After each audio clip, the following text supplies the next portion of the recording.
Can we do it this way, guys? Yeah, please go ahead. Awesome. So let me just begin with what we are discussing today. The objective is to give or shed more light on IPFS and discuss about what's really going to change in the landscape of internet and why exactly the change is required. To introduce myself, my name is Ganesh Prasad Kumble, and I represent a Gen 3 blockchain company called KIP Foundation.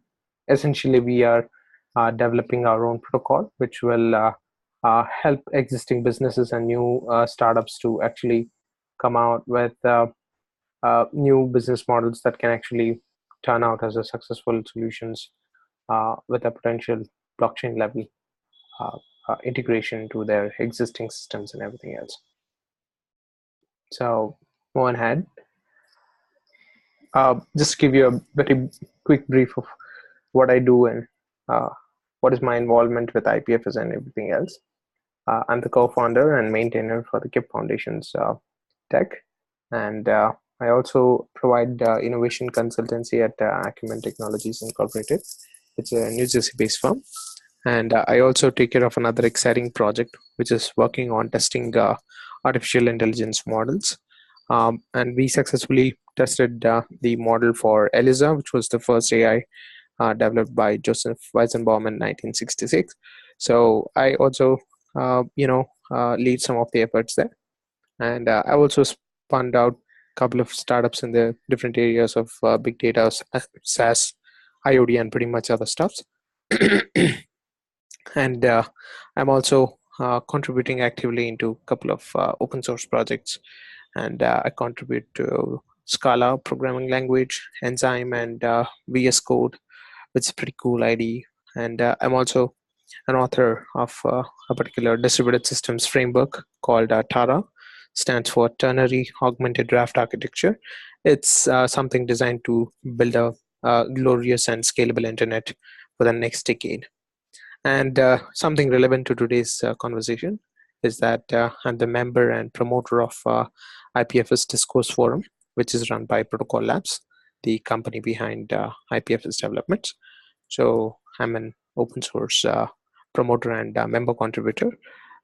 Try to debug a couple of queries, FAQs, and discuss on specific RFCs, and also turn back the pages to the history of IPFS and figure out how to kind of bring in the new level of interaction to some of the new issues that we have. So essentially, this is my level of activity. And just a couple of months ago, I was even nominated as one of the most influential entrepreneurs by Endeavor Insight, which is supported by the Bill and Melinda Gates Foundation. So moving on. So essentially, we're talking about IPFS, which is going to change a couple of things, right? So what is it? What is it? It's exactly changing is the first question that we get in our mind. So the internet or the web, the World Wide Web, has a couple of problems. So if we start from the political standpoint, you see in the right that censorship is a very big major issue. Now, although countries or political arenas can actually blacklist a couple of DNS, essentially there's a lot of applications where IPFS could try to resolve censorship. And then there's offline usage of data. So here you see a Google Doc file which you can actually edit and keep updated based on real-time editing. So we do this with a particular technology called CRDD. So something that we guys are working on. And then there's something called bad security model, which is nothing but doing a very foolish model of encrypting everything beyond the rest, but not before the rest.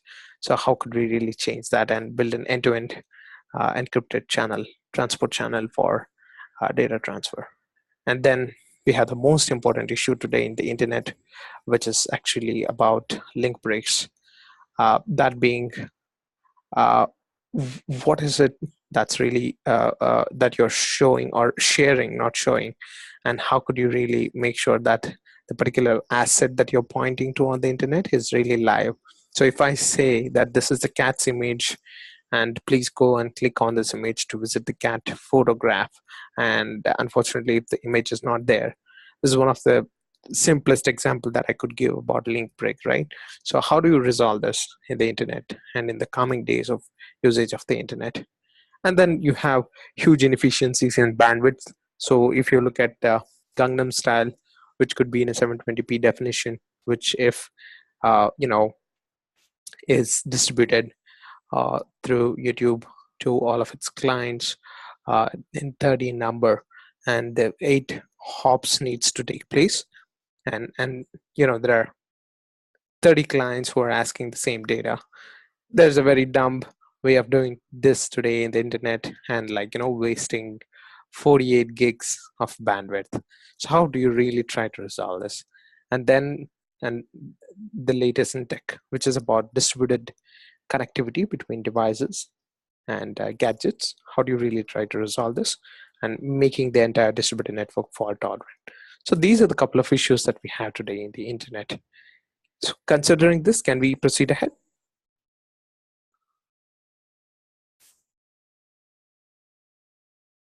So there are some of these issues that can be addressed by IPFS. If you look at it from a feature standpoint, I'd like to break it down into 7 major features under the overview on what exactly IPFS tries to resolve and how does it try to resolve it. So IPFS is basically trying to resolve all these issues that are mentioned here, all the 6 major problems, and actually break the solution down into 7 different features, right? So let's try to go one by one and try to understand what they're trying to do. So identities is all about node management, and then network is all about how do you really traverse information, and routing is basically how do you support the travel, and exchange, the presentation just gives you an idea on how does the information storage or exchange really happens, and objects are all about how do you track those changes, and files are all about how do you save those changes and persist those changes, and mark to the head level, or which we call as the live state of the data, and then end it with the naming, which is nothing but similar to your DNS that you have today by referring to a particular website like google.com/something. So how do you do that in the next distributed web and a permanent web scenario? So moving on, we'll try to address each one of these issues one by one, and we'll try to understand how IPFS is trying to address these issues. One of the biggest issues that we have today in the distributed internet is we have IPv4 and we have IPv6 to basically give us an idea of there's a node in the hop platform landscape which will enable us to move packets from one place to another, either based on a breadth first or a depth first scenario. Now, can we really try to make the scenario better by saying that every node can be responsible in a distributed and in a decentralized manner to carry out certain operations such as data retrieval or data movement from one place to another? It's as simple as chipping out the data, right? So how do you do that? Basically, if you look at BitTorrent or any other seeding services that were spun out during the late 1980s and the early 1990s, they all had a very similar approach, and it's all aggregated into a model called Cademlia. So that's the branched out seeding technology that your torrent client BitTorrent particularly pretty much uses. So the uTorrent client is again nothing but it's connecting to the BitTorrent protocol, which in turn says, hey, I'm going to have a couple of leechers and seeders who are going to retrieve the data either in the write mode or the read mode. So how do you really identify the nodes, and how do you kind of map the responsibilities of each and every node? And even if there are ambiguities or duplex complexities, how do you really try to resolve them, right? That's what Kadamlia is trying to focus on, and it's been a very scalable system. It's been a very secure system, and it's been practically working for decades now. So IPFS has been very much inspired by keep on continuing with the same system with the fundamental concepts in order, and you can pretty much see here what's happening. You can initiate a node by giving a particular IP address and uh, some basic attributes and characteristics of that particular node. The moment you do that, and you have a set difficulty which is always larger than what you have as the, let's say, the preceding 0 bits for the particular nodes count, right? So unless this is true, what usually happens is the node is live and is actually a part of the network. And when it's part of the network, it needs to be identified with a PKI manner, where it ascertains with a public key and a private key, which will be generated. And the node ID, just similar to how we have our Ethereum wallet identified, is nothing but the hash of the node's public key generated by the PKI. So this essentially, the end node ID, essentially the hash of its own public key, gives it a very unique identity to perform certain operations, be entitled to certain responsibilities, and at the same time keep track of accountability. This is how like nodes are identified in IPFS, whereas in the internet era, we were pretty much focusing on identifying the node either by giving a domain name server, or directly an IP. But here it's pretty uh, uh, sophisticated, and it's pretty accountable. I have a raised hand in the chat. If you could unmute and if you could share a question, that'll be great. Thanks.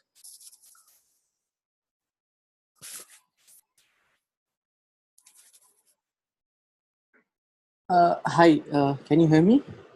Hi, what's your name? Yes, yes. So so I have a question here. So in the code you have shown, so there's a do while loop for which I believe there's a difficulty set, and based on that it'll count the preceding 0 bits, and then calculate the node ID. So why is it doing that? What is the purpose of actually doing this rather than directly taking the random public key and private key generated? Is there a purpose for it? Well, the public key and private key are generated randomly here, and they Yes. are actually assigned. So that's why you see them being assigned in the first line of code within the Yes. do branch, Yes. without any conditions for the generation, right? So the Yes. public key and private key are generated and assigned without any Boolean condition. But what's really happening with the P assignment is basically to make sure that the difficulty concept is enforced, to make sure that each and every node gets to participate in an equitable manner.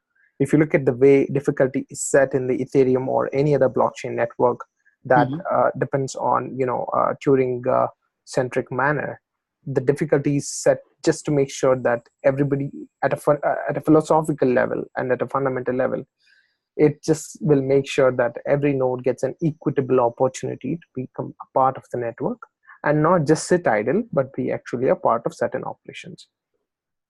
So yeah.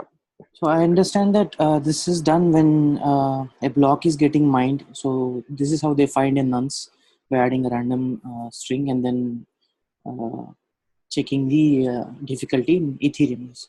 So here so even the public private key you're saying is generated, and that public key should abide to a certain condition with certain leading 0 bits. Is that true? Well, public key and private key are not generated to abide to anything, right? So that you can do anyways. That's why you see the while at the end of the do and not in the early part of the So it's that a means post this condition. this loop will continue unless that condition is met. Correct. Correct. Yeah. So what I'm trying to say is the condition, the post condition, that is, instead of while, it's a do while, just to make sure that the creation rights to become a node entity within the IPFS is quite liberal. So nobody is holding up to you to be a part of the network only if you abide by the difficulty, right? So that's exactly what this does. It will make sure that regardless of what difficulty is set by your end in the network level, at a configurational level, regardless of that, create a node instance, assign a public key and private key, and then create a node ID by taking the hash of the public key, assign it to the node ID, and then count the preceding 0 bits of the node ID, and then check if that is lesser than difficulty. So you don't see the while condition in the third line.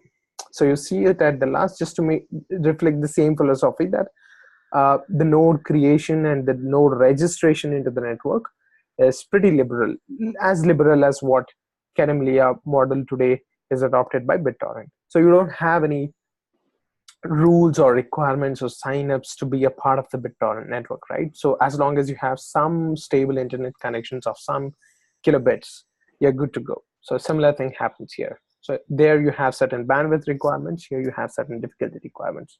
Does that analogy help you understand? Yeah, sure. Thank you. Great, great. I have a question from Jaideep Singh. Should it? Yeah. Can you hear me? Pretty vaguely, but yeah, go ahead. Okay. My question is that why do we have a key pair generation inside the while loop? Because unless the difficulty is met, like unless for this to come out of the while loop, there will be many times, maybe thousands of times or lakhs of times this loop will execute. So why do we need to generate the key pairs so many times? So isn't that the key pair should be outside and just the hashing should be inside? Yeah, actually, that's a question which explains itself, right?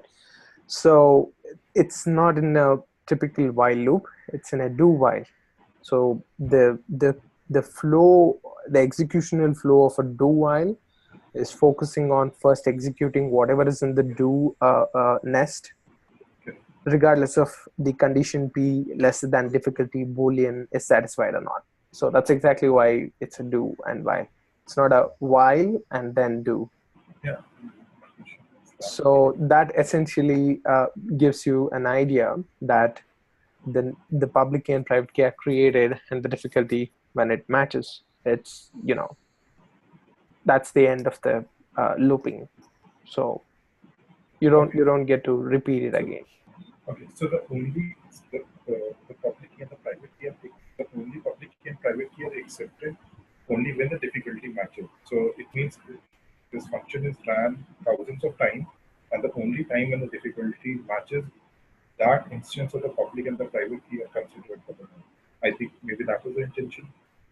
Yeah. So why it's not while first is now explained by what you just mentioned, right? The moment you say, hey, put while on top of the loop and the branch, it basically cuts out the opportunity for you to even create a public key and private key. So it has to be within the loop so that you get a couple of iterations to figure out what would be the best fit based on the difficulty set at a network configuration level. Okay, I was not concerned about the position of the while. I understand the do while thing, but the question I'm asking is why do we need to create the public key and private key thousands of times? We can create public key and private key once and then keep on hashing until there's a difficulty is met. Keep on hashing some random number. Okay, Why do we need Jaideep, to? hello. Jaideep, just to, in the interest of time, I think there is a paper for it is secure Kademlia, right? Protocol that is being used by Ipfs. I request Jaideep to just have once a read on this, and that probably you can take up understanding why it is using this public private key method. Just correct me, Ganesh, this is for the first bootstrap process that they are using this particular algorithm, or they are using it for each and every time? No, this is only during the initial setup. When you hit the Yes. command IPFS Yes. space init, only then this happens, and the later on operations doesn't even require these. Exactly. So just to answer your question, this is first time for the initial, there is a bootstrap process in Cademelia that is required. So what I'll do, Jaydeep, is I'll separately share you about as Cademelia, the paper. You can go through and we can have a chat probably separately. Sure. Thank you. Okay. Thank you. But I hope we try to answer his question. The loop is required just to make sure that the regeneration happens until the condition is met. Yeah. So great. Moving on. So the second attribute or the feature that IPFS supports at a fundamental level is how does it really use the transport level. So the transport layer of the OSI model pretty much describes or entails on how data is moved from one place or from one node to another, and how efficiently could it be done from a dynamic manner. So I think what really hit the IPFS team, and especially Yuan Bennett, who authored the white paper, and I had read it like a couple of times, is that they are not trying to disrupt everything from ground up when it comes to internet. The best thing with IPFS that I have learned, or I have at least observed, is that if there is any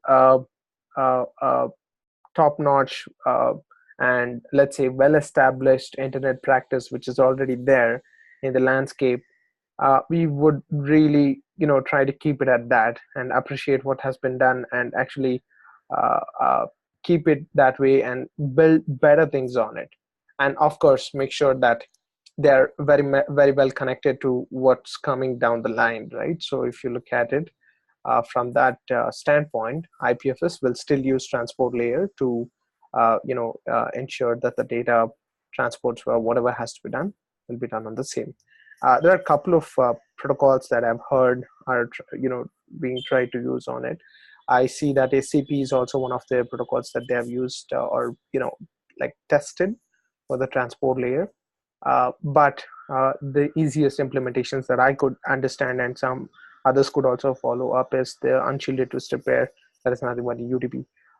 Basically, it's something that started as a protocol for exchange of information from a LAN and from a telephone port connection kind of level. So it's pretty fundamental to the internet, and that's what will be used. So there won't be too much change that I have seen from IPFS on that.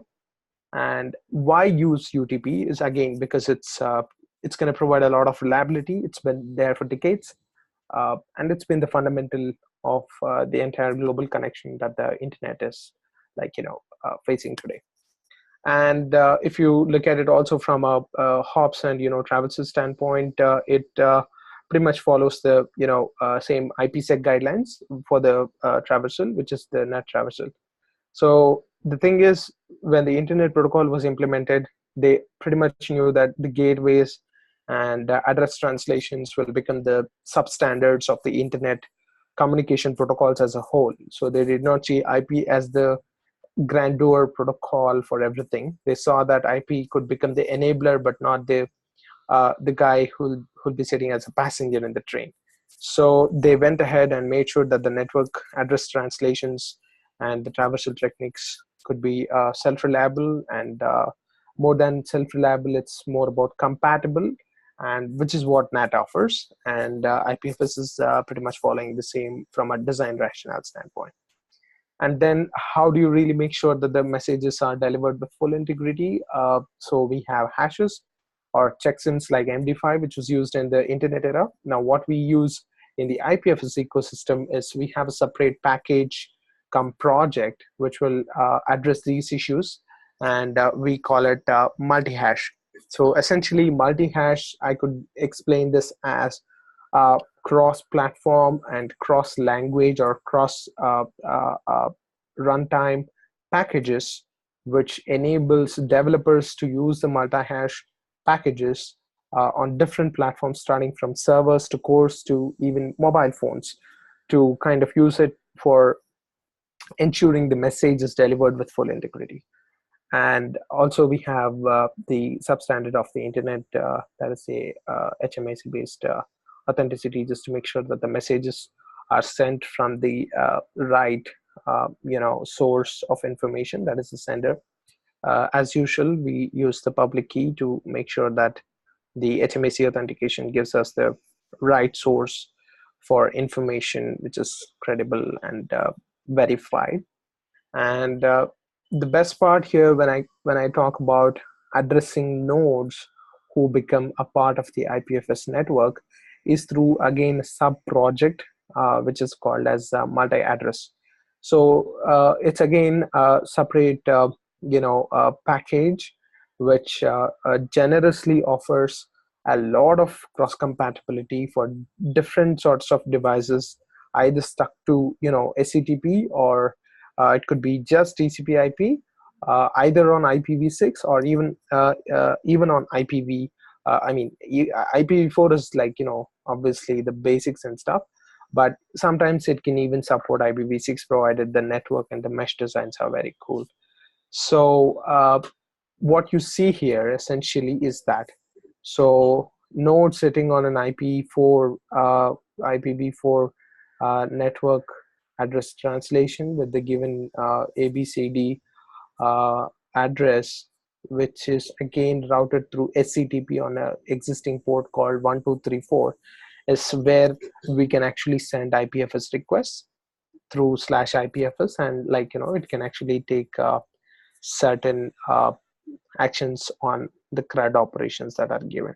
And of course, this is very much different from the gateway port as a whole, which is again hosted on a separate port.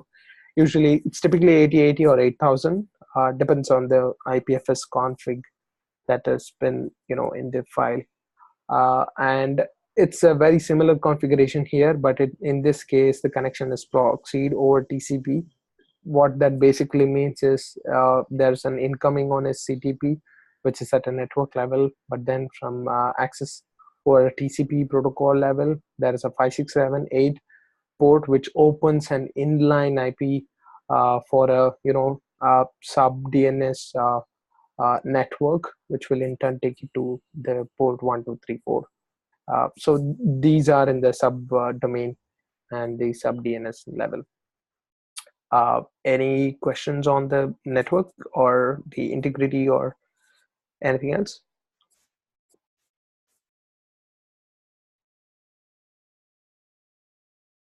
Okay, I think that's a no, and moving on. Great. So now we basically have an idea on what the nodes are, how are they identified, and how they communicate between each other. Now, how is it that we basically look up to each other when an information has to be sent from one place to another? We basically use a DHT, which is a distributed hash table, hop table, which essentially gives you an idea on the number of hops or the distance that is required to move the packets from one place to another. So the hop table that I'm going to refer in this conversation, which is different from the hash table, is an irrelevant context for this IPFS conversation.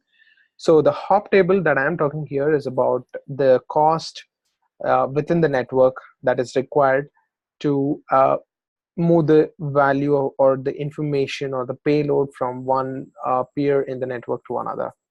So this is basically interface definition, a formal definition within the Go IPFS source code. So what this basically gives you is a general protocol level specification on what would the IPFS routing be entitled to do as a responsibility.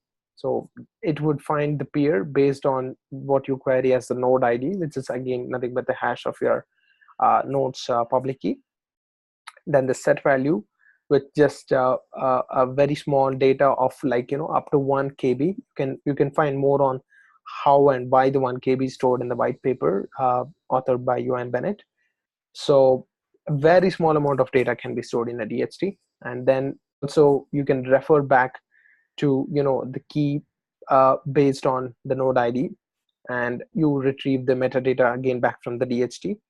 And of course, once you have the multi-hash for the data that you have been sending, you can always give the provide value, call the provide value, which gives you the key, and find the value peers just basically gives you the number of peers who are working on giving you the value or the payload or the information. So how does this all really work? It's pretty simple. There is a hash table or a reference table that is generated. A hash table basically gives you an idea of who are the node IDs and who are next to them, and it's a breadth and depth based approach, which gives you an in-depth sense over the entire network's outreach, who is where and what are they up to right now. So that's one of the simplest ways I try to explain the IPFS routing. So it's all about how deep the well is and what is the breadth of the well and what is stored where. I have a question: what the set value and get value contains? Okay, so the set value and get value are not defined here because it's basically an interface, but essentially the functionalities are pretty simple. They write into a small table which will be referenced in a key value format, and in our case the key is the bytes that you are sending, which is nothing but the metadata. And sorry, the value is the metadata. The key is basically the one which you are using to refer to the payload that you are sending. And the key in turn could be connected to the node ID based on the source, or whether it's just a movement bridge between one point of the IPFS DHT to another. So what they essentially do is both have the common operand, which is nothing but the distributed hash table.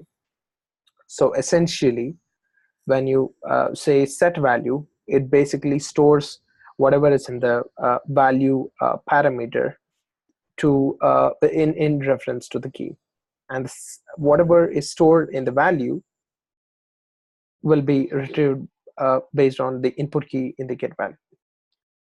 So again, we have similar model in BitTorrent as well. So the BitTorrent protocol again uses the secure category, so it's not something new. Cool. So what is it that's rejuvenating in the IPFS other than just talking about routing, which enables the movement of information, is the exchange or the action on the information. So how do you really do that? Now, exchange in the context of IPFS introduction basically means how to use the bitswap protocol that is defined in the white paper, and how do you create optimal space strategies to make sure that the reads and writes are consistent, efficient, and gives you let's say more a predetermined, or let's say predictable output or predictable behavior. So the bitswap protocol essentially is formally specified here in the source code. The code that you see in the right is actually a formal specification of the bitswap. So before explaining bitswap, it internally is dependent upon another complex structure. Let me just give you an idea on that. So there's something called a ledger, which is created for each and every node ID that participates in the network. And this can be accessed by bitswap only. So the node ID is nothing but the guy who's running it, and his node ID, which is a hash of its public key itself, is the owner of the ledger. So the node creates its own ledger and owns it. So that's pretty self-explanatory. And then we have the partner, which is again nothing but the counterparty in the bitswap protocol, which is actually coordinating to store the value that was explained in our previous slide here find value peers. So the partners who actually help you access the value are the guys who are here. And then you have the byte sent and the byte received and the timestamp on what a particular time did the action takes place, whether it's read or write. So this essentially is an atomic snapshot of what happened to a given node ID and what was the state or the nature and who was responsible as a counterparty for that particular operation. Now this is in turn consumed by bitswap. So the bitswap is essentially nothing but a collective set of ledgers for each and every node possible. So that's why you see a mapping of each node ID having a ledger, and ledgers essentially is nothing but a complex mapping of both of them. And then active just gives you an idea of whether the node ID is really open to connections with other nodes exist in the given context. And the need list is basically nothing but the checksum of the blocks that a given node really needs. So this is again an array of multi-hash because we really can't transport the data everywhere on whether this data is required or not. What we essentially do is multi-hash gives you a signature of the data along with the size of the signature and the type of the hash. So one of the multi-hashes that we have been working is KCAC 256. So for KCAC 256, what would happen is if you take hash of text file, the multi-hash would be nothing but 1B followed by 20 and then followed by the hexadecimal hash of that particular file or the content of the file, basically. And then that's pushed into the network, and that's exactly what is referred to by each and every node participating in the network, asking, hey, this is what I need and this is what I have. And this is basically what bitswap does, right? So you swap what you have to what you don't have, and that's exactly what the need list and have list have here. So once you have a bitswap structure filled with let's call this as informational orders. So what do you do with these? So you need them to communicate with another peer to send, or before even sending, open the connection and then send or share and then close it, right? So this is done individually by another dependency called peer. This is all again a fair disclosure is that this is all fairly from the white paper. So if you really want to know or discuss deeper implementation of how this works, I either suggest go to GitHub, go IPFS, or we can have another session just to do code review. This is a very high level implementation of how the peer is structured with a node ID and its corresponding ledger, and then the timestamp of the last received message, and then the want list that is nothing but what it really needs by the following peers that it is surrounded with. And once it is having this particular definition of its own structure, it also needs its own interface for what do I do. So as an entity, it's a peer, but there's also there's an action that needs to be taken by same peer, which is what the interface does. So it can either open a connection with a given node ID to get what it wants, or send what it wants, and then share the information, and then close it. So send want list is to get the data, send block is to share the data. So either one of them will be called based on what's the requirement. And these are all in turn required to make sure that we have optimal space strategies. Let me try to simplify the explanation here. We want to make sure that peers communicate with each other very well and are very transparent about what they have and what they don't have, yet do not give each other a full image on what is really stored. What really happens here is the cryptographic breakdown of the information is shared. So that gives a very practical reason why this could be very efficient, at the same time be transparent about the arrangement of the orchestration, and not be really open with the data that's been stored and shared. Next, we have objects. And before I go to this, is there any doubts with the previous one? I take it as a no for now. If you have any, just let me know later on. Next, we have objects, which gives you a pretty interesting explanation on what's at the core of IPFS and what is a new intellectual leap when it comes to IPFS. So anything that is stored on IPFS has to be in bytes, which is what you see here as described as IPFS object. So let's just say you share a cat picture on IPFS, and how do you really save it? So it's all bytes again. It's a byte array. So each and every information that you store, whenever it's being revised, either by program or by design, or let's say by manual entries, the best part about IPFS is it, similar to Git, records the state changes or whatever changes you have made to the data. But this time it's much better. It revises it with a cryptographic hash signature, which is what is supported by multi-hash. Now the beauty of this is not just what follows up with Git, which is what GitHub already does, and so other version control systems that use Git protocol. The best part here is it uses something called Merkle-DAG, which is basically nothing but an acyclic graph, which is directed, basically meaning that the state reversal cannot happen pointing back to another state. Every state changes are its own new and branch out. I've just used this photograph to give you an idea of what really it means. So if you look at the veins of the leaf, you can see that there's one particular route to a file or to the entire state of the IPFS network. And every time there has been a new addition or deletion or modification of existing files, that itself branches out the states of an existing file.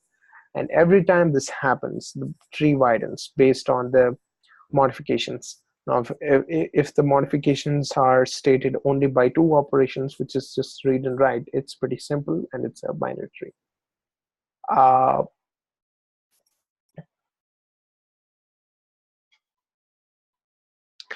I'm not sure if I mentioned market tree. I did mention Merkle-DAG.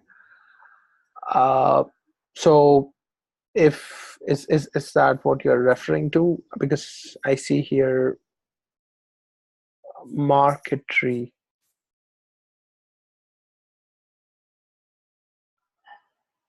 Just to correct, sorry for the spelling mistake. I have heard about Merkle tree.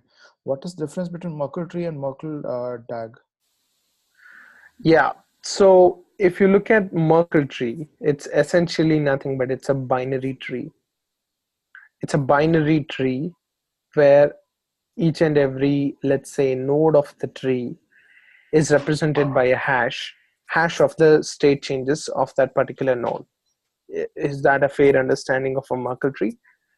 Now, whereas Merkle-DAG is basically not a tree, but it's basically a graph.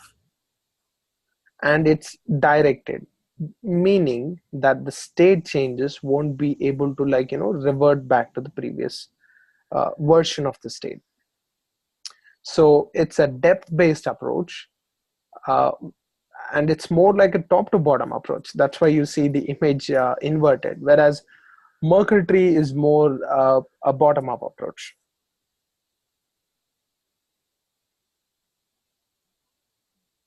Does that try to? Yes, thank you. Cool. So it's basically need not be balanced. So that's one of the easiest explanation. Whereas your Merkle tree is pretty much binary in nature.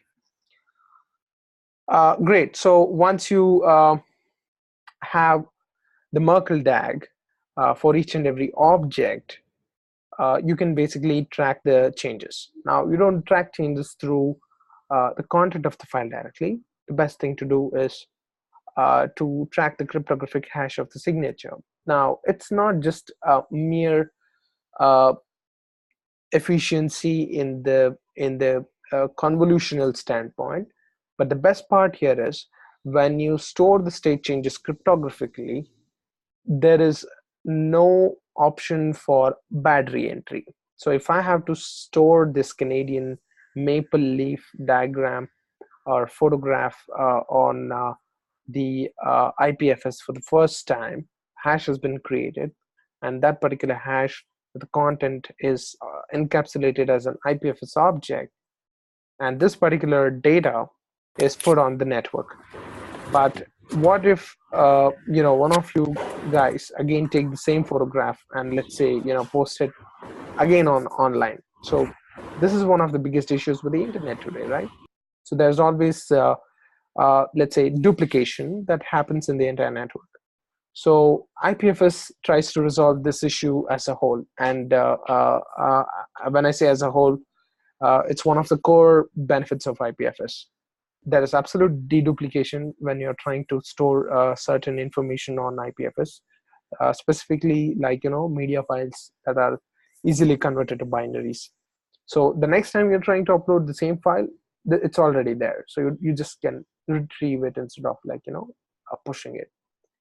Now this is just about the files. Now what about folders? What about complex file structures would be one of your next question. So don't worry, IPFS has it covered. We can either have a straight reference to a particular file or a folder structure, or you could have the same thing in a recursive reference structure. So what I'm trying to say here is IPFS leverages its own data structure called IPLD, which in turn gives you an opportunity to, let's say, encapsulate all your files into a folder, which is recognized by its own folder name, which again is represented as a subfolder in a cryptographic hash, which in turn represents your file and the folders. So that's how IPFS manages data. So it's all converted into an IPFS object with the links. Any questions on this? Because this is the sweet core part of the IPFS. Cool. I'll carry forward. So if data are stored as an object, what about files, and how is it retrieved is the next question. So if you look at Git Protocol, it was a pretty straightforward specification. All the blocks and binary data can be encapsulated into blocks, and the blocks in array or in series could be encapsulated as a list. Different lists from different directories within a root directory can be considered as a tree, which is what happens when you initialize a Git init. And then you have commit, which basically gives you a snapshot of a tree and mentions the state changes as a whole. So this is what happens with Git, and quite happily, it's one of the most efficient format that people have been following for nearly a decade. So IPFS uses the same model, nothing big, nothing extra. So if you look at how data is stored in simple as a blob, that's what block does to you. So this could be a key value, or it could be, let's say, a love letter to one of your dear ones. So it's all stored as a block.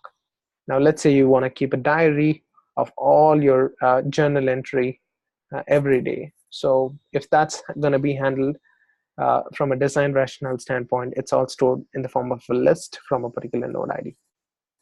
Now, if it's a really complex project that needs to be hosted on IPFS, which is what we typically deal with from a developer standpoint, we treat it the same way Git treats it alone, alike. So that's all in that tree snapshot that you see here, with the links to each and every list, which in turn has its own size definition and the data inside with the template and the size and the less being the values. And then of course we have commit, which in turn is nothing but referring to the hashes of the previous tree's hash. So it's basically the hash of the tree that was hashed previously before this new tree was generated with certain state changes, and whatever is the new, whatever was the size of the previous tree from whom this new state has been arrived is also captured right here. So this is how you really see data on IPFS at a storage level or at a transport level. So this is how it communicates at a transport level and says, hey, this is your data and this is what's the previous state and this is the hash which refers to your previous state. So this is the in detail formal specifications of how files are dealt on IPFS. Can we move on to the next one?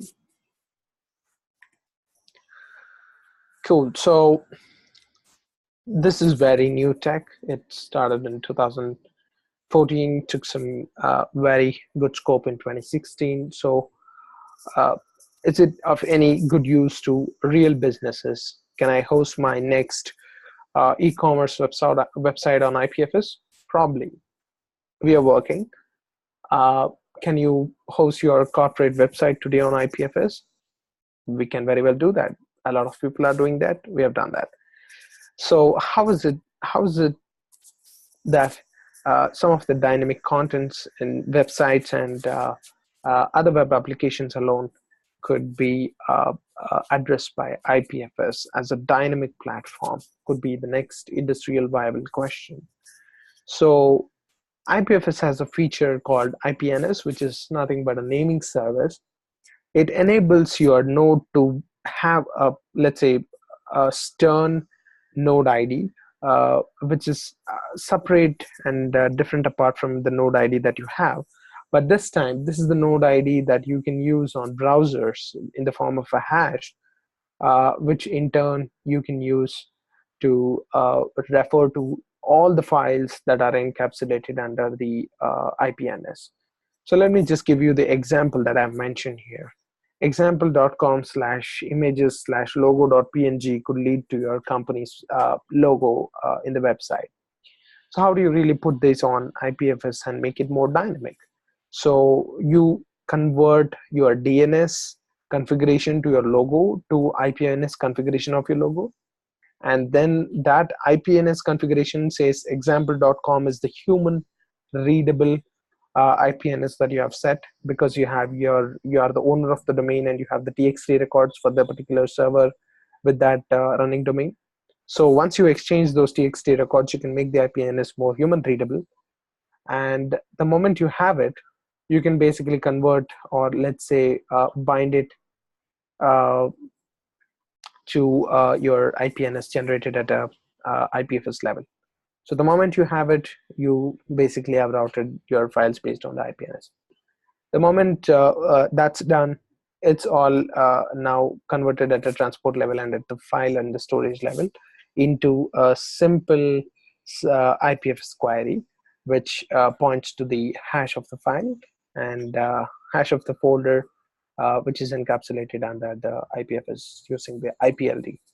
So basically, to give you a brief analogy of how this works in a hub and spoke model, the hub is IPNS, which basically revolves each and every data surrounding it, and the spokes are nothing but the states, which are nothing but essentially your data. It could be your logo, it could be your content, it could be a JavaScript file, simple JavaScript file, which does the animation on your logo.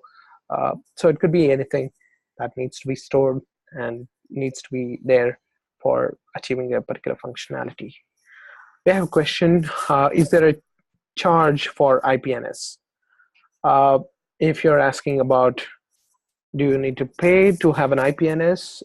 No, there's no payment that you have to make in the network. You can create an IPNS for yourself now. For that, you need to have your node ID, which means you need to initiate IPFS in one of your hardware. So the moment you're done initiating IPFS in your hardware, you can generate an IPNS.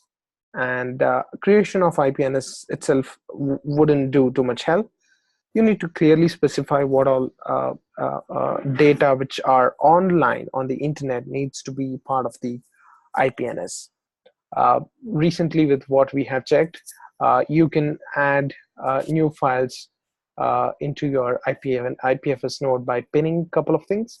And once you've pinned it, you can actually link it to your IPNS.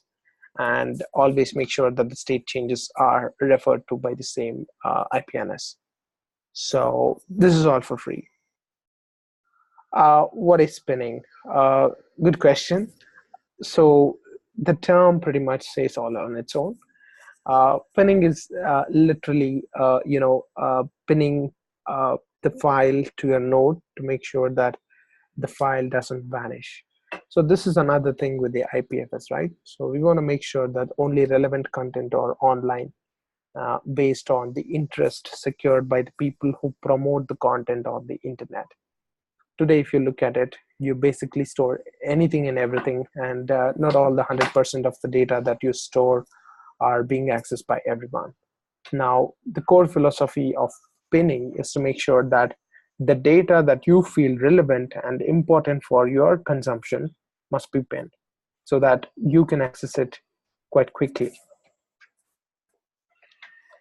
Again, anything that you do with your IPFS node, it could be pinning or using IPNS or creation of an IPNS and adding files. All these are free, absolutely. So you can pin your own file at absolutely no cost, and you can actually access it faster, and so can your other friends who, if they can directly use your IPFS gateway, your public IPFS gateway, they could access it a lot faster. So that's the entire point of pinning. I hope the analogy helped you understand what IPNS does. So the hub is the IPNS, which is like your .com domain name, whereas the files that you store in it are similar to what you have as states in the IPFS with the DAG objects. So this is all great. So is IPFS going to change the world tomorrow? Of course, quite slowly, one day at a time and one step at a time, of course. Now, what is it that we are doing here with IPFS specifically is to make sure that there is more wider industry adoption with not just the core instrumentation of IPFS, but also add much more industrial viability and practice into the IPFS technology. So there are a couple of limitations which we honestly want to kind of discuss as well. So if you look at some of the blockchain services that are using IPFS, and one of them is a very successful ICO called Filecoin. If your team and the audience have been actively into external storage solutions, Filecoin white paper typically mentions a micropayment that needs to be done for the IPFS miners or verifiers who stake certain file coins and kind of store your file for access. What this essentially means is every time you use a new blockchain service, you need to pay an external token for naming and the file storage on the IPFS protocol. And then a lot of people say everything is for free in the IPFS, and I just mentioned that in my previous slide. But then it's not really free from a utilitarian standpoint. You gotta pay for the cost of hardware, even if it's not a server, even if it's a laptop, you still have a cost to capital that needs to be spent on getting the laptop and firing the IPFS up on that, and paying for the network and everything for your ISP. So of course, nothing comes at free when it comes to IPFS. You gotta keep your own node running, or you need some sort of service dealership with one of the IPFS vendors who can keep your files up and running. So one of the best points that we were discussing just in the previous slide was the same thing, right? So become the lord of the pins. So if you think you need to access some file with more importance and relevance and priority, please pin it, or else it's going to be really hard life for you to even access IPFS own white paper. So more the pinning of your files, more easier it's to access, or else it's going to be sharded, and it's pretty complicated until the file comes all together in the same place. And then indexing and performing analytics practices right away by consuming the IPFS data isn't that mature yet. So we are working on that. A lot of companies in Europe has come forward to kind of use IPFS technologies, not just to store data, but actually make it more meaningful and build structured data solutions on top of IPFS. So we have been discussing a couple of solutions, very interesting solutions in some of the European companies. So this gives an end to IPFS limitations, but that's just a dawn to a new beginning on how we can make it better as a community. So what we are trying to do is we are trying to extend the capabilities of IPFS, and we call it as Chroma Filesystem. So it's a Sanskrit word, Chroma, which means digital order. So we're trying to order the elements and the objects. We're trying to make sure that there will be no need for external tokens, which is a big relief to both developers who can take a head massage instead of integrating external tokens, and also for the users who can also take another head massage because they don't have to purchase some random file service token, and it's still waiting for confirmation in the exchange. So both have advantages here. And then what about private data? I mean, you can encrypt data, but that doesn't just give you the full comfort of storing certain data in a private realm. So we're trying to address this by building private storage realms where you can share your information with a certain set of nodes and with a certain set of users within those networks of nodes to make sure that there's a permissioned access to the files that you want to share, some sensitive files. And then it's all about resilience from a hardware standpoint. So we have some of the brightest minds and experience hosting files on SSDs and 9U racks back in the United States, and we've been working very closely with them to figure out industry level file storage on IPFS using SSDs. So we are turning out to be really good with those efforts, and some good news down the line. And SLA for file services. So how do you make sure that your file is available and the services that are required to access those files or edit those files also become 100% available? So we're trying to encapsulate the services for read and write operations different from the storage realm. This is much more hybrid than what Filecoin thinks about. And it's a very good approach that we're trying to follow, and we hope that will be accepted with positive outcome. And then support for structured data for legacy companies who want to store data and kind of receive and query data in a SQL manner, who want to stay that way. They don't have an opportunity today to store and kind of deal with those data directly. So we're trying to make sure that there's a very direct interface which can help them do that. And then comes big data persistence. So if you really want to store a 4 petabyte data on IPFS, it's not impossible, but it's implausible. So we're trying to make sure that that will be drastically reduced by giving a robust pipeline and separate side states for ensuring the big data persistence happens. And then of course analytics and practicing certain AI models in the machine and neural networking domains are going to be followed by helping people index and structure their data on the entire system. So this is all we're doing, and we are doing all these innovations and much more other than integrating and enhancing IPFS, and we are doing all these innovations at KIP. So KIP essentially is a digital and a distributed intelligence protocol that brings together blockchain, IoT, cognition, and a couple of other emerging technologies. And we're trying to make sure that the the convergence of all these emerging technologies create a very mature ecosystem and a business ready digital mesh that companies and startups alike can actually use to either design new business model solutions or even come up with a follow-up solution or migrate some of the critical business components on top of the protocol. So we have our first draft of the working draft of our white paper on the GitHub, and we are happy to share the links, and we are going to roll out the KFS specs pretty soon. So watch these two links very uh, often and keep it an open tab. I have a question. Will Filecoin will make IPFS paid? Well, Filecoin, if you look at the page 7 of Filecoin white paper, there's a very detailed explanation on how this will work. So Filecoin essentially will have its own IPFS network.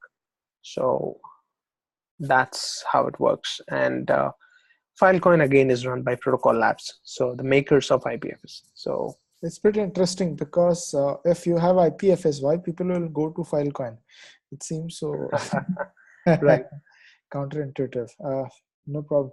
It was a great session. I am unmuting everyone so that if anyone has any questions to ask, they can ask up. Or we still have like 2 to 3 minutes, so that. And if you have any feedback, please go. You can give also.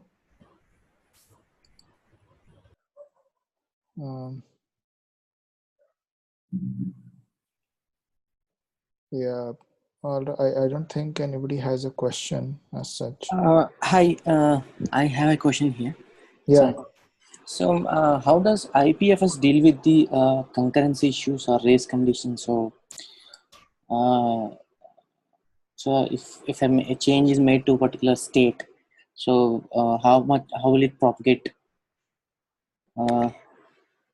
I believe you're referring to a particular IPFS object being edited by Yes. 2 or 3 more users. Yes. Okay. So that's where we need to understand the state of the IPFS object, right? Yep. So you have CRDDs which actually can do that for you in a much more faster way. So IPFS is not trying to resolve that particular issue. What essentially we are trying to do here is we are trying to look at a much more superior model of using something called IPLD. So it's a interplanetary data structure which gives you the ability to store data and change those data through a pipeline of applications that has been running on different sorts of application layers, such as blockchain or distributed applications such as Google Docs or stuff like that. So what I'm trying to say is IPFS is a storage level, so you cannot have two file pointers like structures that can point at the same time on these two IPFS objects. Yeah, but if Git is doing some changes, right? Through Git, we can do changes. Same way, if some two updates are happening simultaneously, is that possible? Not possible. Because you can definitely change the state of a particular IPFS object, but then the finality of the state changes, which is linking to that given object, is something which is not going to happen on IPFS, right? So, which is why we have something called eventual consistency. So, if you look at the strong eventual consistencies, or what we call as SEC, which gives you a clear answer on which is the the latest version of data that has been uh, updated by the user. So from that standpoint, we use the Merkle DAG to decide which is the latest state or the newest state, which will give you the kind of update on the state of affairs of that given IPFS object.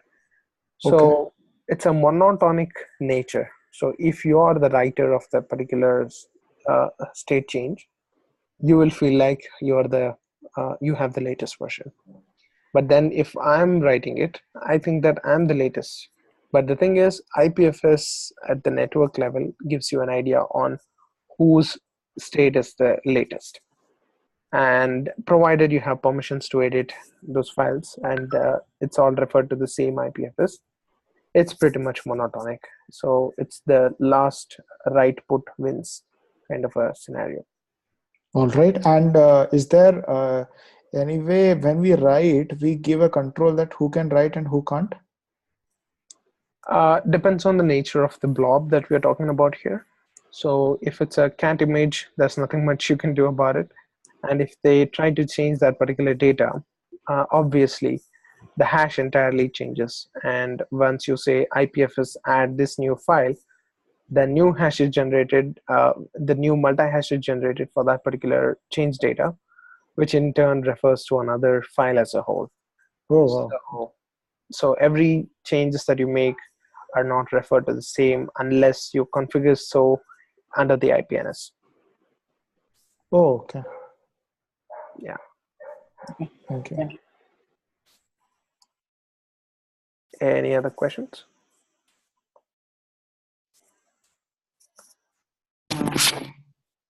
Hello. Hi. Yeah, hi. This is Jai here. I have a general question, not with respect to IPFS. So my question is, we are building a video platform. So instead of using the server, if we go for peer-to-peer and video sharing, what would be the benefits of that? Priya or Ganesh can answer. So you're building a peer-to-peer video application and you're wondering what advantages IPFS could give you. Did I understand the question right? No, my question was generic. Like instead of using the server-based video sharing, if Correct. we use peer-to-peer video sharing, what could be the advantages I have?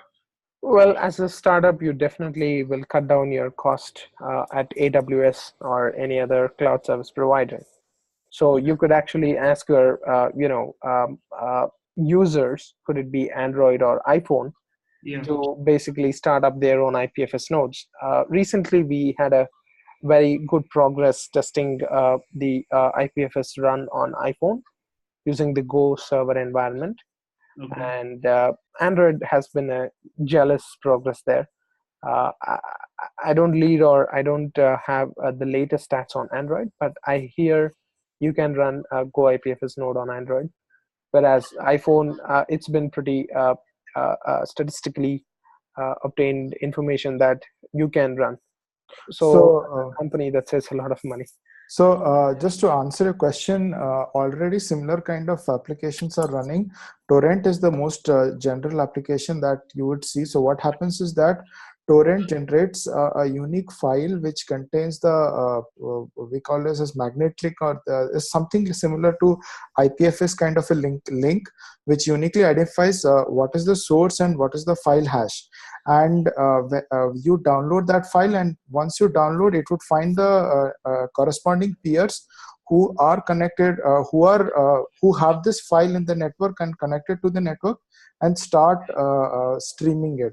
So the advantage is you only become the index of all such kind of videos or video links, and somebody has to be streaming it from their own server. But the challenge happens is that it is only a viable solution if you already have somebody streaming it. If nobody streams it, the quality of the video assembled becomes difficult.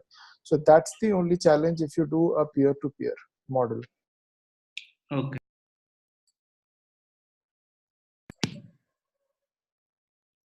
And also just want to add up on to what Priyab just mentioned.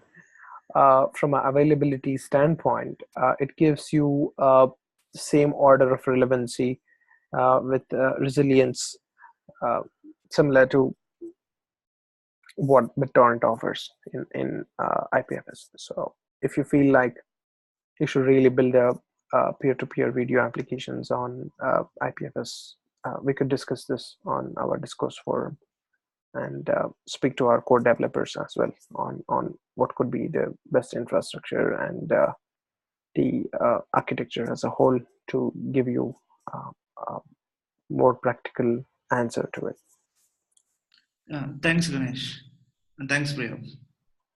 Cheers. Do we have any other questions? I think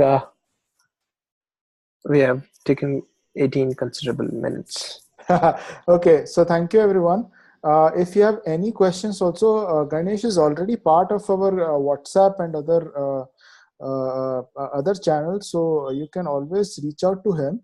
I'll be sharing I would request Ganesh to, if possible, to share it on SlideShare, so that I'll share the SlideShare link, and also I'll share the recorded video of whatever the session has happened, so that later on you can refer to this. And thank you everyone who have joined this session, and we will be having more such technical sessions to help you out to understand blockchain and its various peer-to-peer technologies. And again, thank you very much, Ganesh. So we look forward to hear more such technical sessions from you. Absolutely, and thank you, Priya, and I thank you also and ICG and all other members and audience in today's session. I hope it was somehow knowledgeable to some degrees. And of course, this is a very new paradigm shift with the internet and the fundamental aspects of how we share information. So I'm sure we can have many more sessions to go in depth and also have a couple of hands-on to make sure that we move to some degree of practicality as well. Sure. Thank you. Thank you. Cheers all. Thank you. Good day. Okay. So we'll be closing the session. Thank you, everyone.